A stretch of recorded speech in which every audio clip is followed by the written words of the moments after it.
Have you been struggling with migraine? Migraine এখন একটি common issue. মাইগ্রেনের লোকেশন হচ্ছে মাথার কোনো এক পাশে চাপ ধরে ব্যথা অনুভূত হয়। কোনো কোনো সময় এটা দুই সাইডেই হতে পারে। এই মাইগ্রেন হওয়ার পেছনে বিভিন্ন কারণ থাকতে পারে। তার মধ্যে প্রধান কয়েকটি কারণ হচ্ছে সোডিয়াম ডেফিসিয়েন্সি। যখন আমাদের শরীরে বা আমাদের টিস্যুতে সোডিয়ামের পরিমাণ কমে যায়, তখন আমাদের মাইগ্রেনের ব্যথা অনুভূত হতে পারে। এছাড়াও স্ট্রেসের কারণে, এক্সট্রিম লাইট, এক্সট্রিম সাউন্ডের কারণে মাইগ্রেনের ব্যথা হতে পারে। স্লিপিং প্যাটার্নের চেঞ্জ আসলেও মাইগ্রেনের ব্যথা হতে পারে। এছাড়াও বিভিন্ন কারণে মাইগ্রেনের ব্যথা অনুভূত হতে পারে। এর কিছু ন্যাচারাল সলিউশনও রয়েছে। এই সিম্পল ট্রিক্স গুলো ফলো করলেও আমরা এই ব্যথা থেকে অনেকটা রিলিজ পেতে পারি। সলিউশন 1, লবণ জল খাওয়া।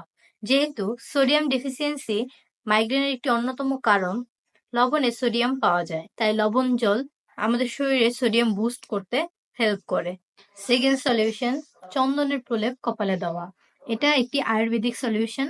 আমাদের পূর্বপুরুষরা এই পন্থা ব্যবহার করতেন। চন্দনের প্রলেপ নার্ভকে ঠান্ডা হতে সাহায্য করে। এতে করে আমরা যে কোনো স্ট্রেস বা ব্যথা থেকে অনেকটাই আরাম পেতে পারি।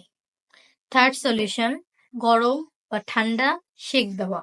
এই গরমের সময়ের জন্য ঠান্ডাটা বেশি প্রেফারেবল। গরম বা ঠান্ডা জলে কাপড় ভিজিয়ে সেটাকে পট্টি হিসেবে ঘাড়ে বা কপালে লাগাতে পারি। এতেও ব্যথা থেকে অনেকটা আরাম পাওয়া যায়।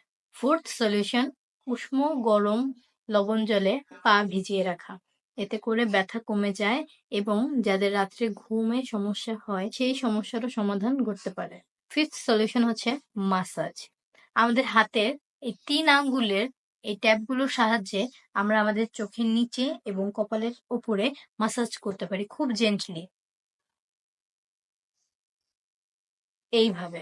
এতে করেও ব্যথা কমে যায় এবং অনেকটা রিল্যাক্স ফিল হয়। এই ন্যাচারাল সিম্পল কিছু রেমেডিস অর ট্রিক্স ফলো করে আপনি রিলিফ পেতে পারেন মাইগ্রেনের সমস্যা থেকে।